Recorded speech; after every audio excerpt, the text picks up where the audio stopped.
माँ पार्वती ने चंद्रमा को बुलाया।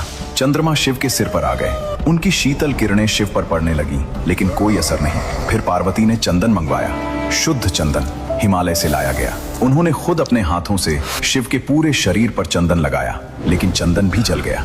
देवताओं ने हर उपाय किया। ब्रह्मा ने मंत्र पढ़े, विष्णु ने चक्र घुमाया, इंद्र ने बारिश करवाई, लेकिन कुछ भी काम नहीं आया। धीरे धीरे शिव की हालत बिगड़ती जा रही थी। उनका शरीर और नीला पड़ने लगा, आंखें बंद होने लगी, सांसें धीमी पड़ने लगी। माँ पार्वती रोने लगी। नहीं, ऐसा नहीं हो सकता। मेरे प्रभु को कुछ नहीं हो सकता। सभी देवता चिंतित थे। सब सोच रहे थे, अगर शिव को कुछ हो गया तो सृष्टि का क्या होगा। पूरा ब्रह्मांड डर गया। सब असहाय थे, कोई रास्ता नहीं दिख रहा था। और दोस्तों, यहीं पर होता है वो चमत्कार जो इस कहानी को अमर बनाता है। जब सभी उपाय विफल हो गए, जब ब्रह्मा, विष्णु, इंद्र सब असहाय हो गए, तब आदिशक्ति ने निर्णय लिया। माँ पार्वती ध्यान में बैठ गईं। उन्होंने अपनी परम शक्ति को पुकारा। मुझे एक ऐसे रूप में आना होगा जो करुणा का सागर हो, जो माँ के प्यार से भरा हो, जो अपने बच्चे को बचा सके। और तब माँ पार्वती का शरीर चमकने लगा। नीला प्रकाश निकला, आकाश में फैल गया। बादल गरजे, बिजली चमकी। सभी देवताओं ने ऊपर देखा। वे हैरान रह गए। आकाश में एक विशाल रूप प्रकट हो रहा था। एक देवी जिसका रूप भयानक था, लेकिन आंखों में करुणा थी। और फिर प्रकट हुई महाविद्या तारा, गहरे नीले रंग की देवी। खुले बाल हवा में लहरा रहे थे। 3 आंखें चमक रही थीं। 4 हाथों में कैंची, खड़ग, कमल और खोपड़ी। जीभ बाहर निकली, गले में मुंडमाला। उनका पूरा स्वरूप भयंकर था। देवता डर गए। ये कौन है? इतना डरावना रूप? माँ पार्वती मुस्कुराई। ये मेरा ही रूप है। ये महाविद्या तारा है, तारणहार, जो बचाती हैं। तारा माँ ने शिव को देखा, उनकी हालत देखी। उनकी आंखों में करुणा के आंसू आ गए, लेकिन ये आंसू दुख के नहीं थे, ये करुणा के आंसू थे। एक माँ के आंसू जो अपने बच्चे को तकलीफ में देख रही है। तारा माँ तेजी से नीचे उतरी, सीधे शिव के पास पहुंची। दोस्तों, अब जो होने वाला था वो इतना पवित्र था कि सभी देवताओं की आंखें भर आईं। तारा माँ की आंखों में करुणा आ गई। उन्होंने अपनी माया शक्ति से शिव को बदलना शुरू किया। अगले ही पल भगवान शिव, महादेव, त्रिलोकनाथ एक छोटे बच्चे में बदल गए। हाँ, एक नवजात शिशु, मासूम, कोमल, बिल्कुल एक छोटे बच्चे की तरह। तारा माँ ने झुककर शिव को उठाया, धीरे से, प्यार से, जैसे कोई माँ अपने बच्चे को उठाती है। और फिर उन्होंने शिव को अपनी गोद में लिटा लिया। हाँ दोस्तों, भगवान शिव, महादेव, त्रिलोकनाथ माँ तारा की गोद में एक छोटे बच्चे की तरह लेट गए। ये दृश्य देखकर पूरा ब्रह्मांड थम गया। समय रुक गया, हवा थम गई, पक्षी उड़ना भूल गए। माँ पार्वती रो पड़ी, लेकिन ये खुशी के आंसू थे। उन्होंने समझ लिया, अब उनके प्रभु बच जाएंगे। देवताओं के मुंह खुले रह गए। वे देख रहे थे, सृष्टि के रचयिता एक बच्चे की तरह माँ की गोद में है। ब्रह्मा बोले, ये है माँ का असली प्यार। विष्णु मुस्कुराए।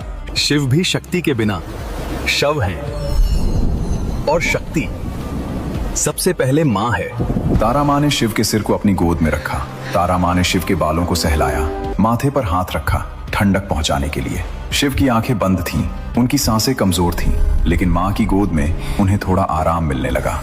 और फिर तारा माँ ने वो किया जो सबसे पवित्र कार्य है। उन्होंने अपना स्तन शिव के मुख में दिया। ये कोई साधारण दूध नहीं था, ये अमृत था, जीवन का रस था, करुणा का सागर था। जैसे ही वो दूध शिव के मुंह में गया, चमत्कार होने लगा। धीरे धीरे हलाहल विष का प्रभाव कम होने लगा। शिव का शरीर ठंडा होने लगा। वो जलन, वो गर्मी धीरे धीरे खत्म हो रही थी।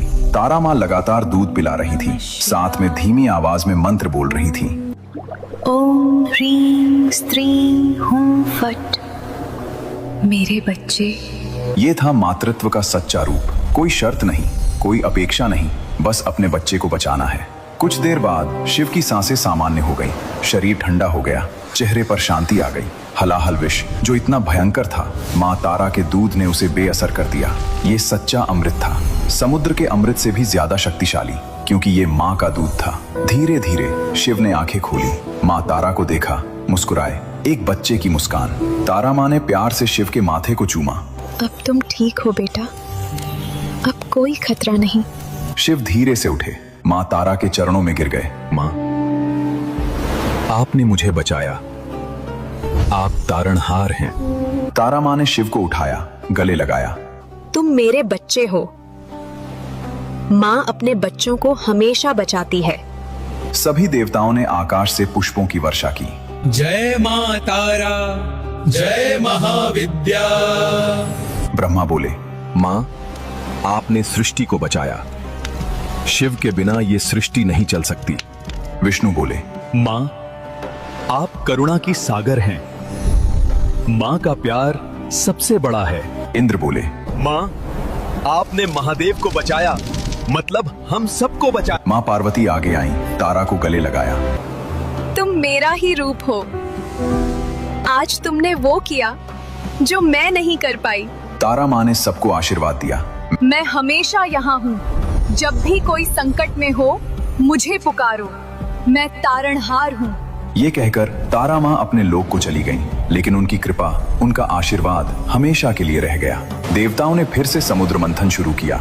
इस बार निकले 14 रत्न, निकला अमृत। सब कुछ ठीक हो गया, लेकिन सबसे बड़ा रत्न तो पहले ही मिल गया था, माँ तारा का प्रकट होना। दोस्तों, अब सुनिए माँ तारा की एक और अद्भुत कथा। बहुत कम लोग जानते हैं कि लंकापति रावण के वध में माँ तारा की भी बड़ी भूमिका थी। जब भगवान राम रावण से युद्ध कर रहे थे, तब रावण को ब्रह्मा का वरदान था, कोई देवता उसे नहीं मार सकता था। राम ने माँ दुर्गा की पूजा की। माँ दुर्गा ने कहा, हे राम, रावण को मारने के लिए तुम्हें एक विशेष शक्ति चाहिए। वो शक्ति है महाविद्या तारा की। राम ने माँ तारा का ध्यान किया। माँ तारा प्रकट हुई अपने विकराल रूप में, नीली देवी, 4 हाथ 3 आंखें। माँ तारा ने कहा, तब मेरी शक्ति उस बाण में होगी। वही शक्ति रावण का वध करेगी। और ऐसा ही हुआ। जब राम ने अंतिम बाण चलाया, तो उस बाण में माँ तारा की विध्वंसक शक्ति थी। वही शक्ति रावण के हृदय में घुसी और रावण का अंत हुआ। इसलिए कहते हैं, रावण वध में माँ तारा की भूमिका बहुत महत्वपूर्ण थी। उनका विकराल रूप तारा कहलाया। दोस्तों, अब सुनिए एक ऐसी कहानी जो हमें एक बड़ी सीख देती है। महर्षि वशिष्ठ, सप्त ऋषियों में से एक, राजा दशरथ के गुरु, भगवान राम के शिक्षक, पूरे ब्रह्मांड में उनका नाम था। लेकिन दोस्तों, एक समस्या थी। वशिष्ठ को अपने ज्ञान पर बहुत गर्व था। वे सोचते थे, मुझसे बड़ा ऋषि कोई नहीं, मैं कुछ भी कर सकता हूँ। एक दिन उन्होंने सुना 10 महाविद्याओं के बारे में, सबसे शक्तिशाली देवियां। उनमें से एक थी माँ तारा। वशिष्ठ ने सोचा, मैं माँ तारा को सिद्ध कर लूंगा, फिर सब कहेंगे वशिष्ठ कितने महान हैं। वे हिमालय चले गए। सबसे ऊंची चोटी, सबसे अंधेरी गुफा। उन्होंने घोर तपस्या शुरू की। 6 महीने बीत गए, लगातार मंत्र जप। ओम तारे तुत्तारे तुरे स्वाहा।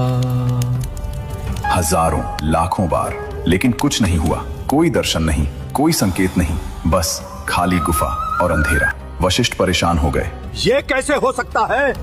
मैं महर्षि वशिष्ठ हूँ। मैंने ब्रह्मा को देखा है।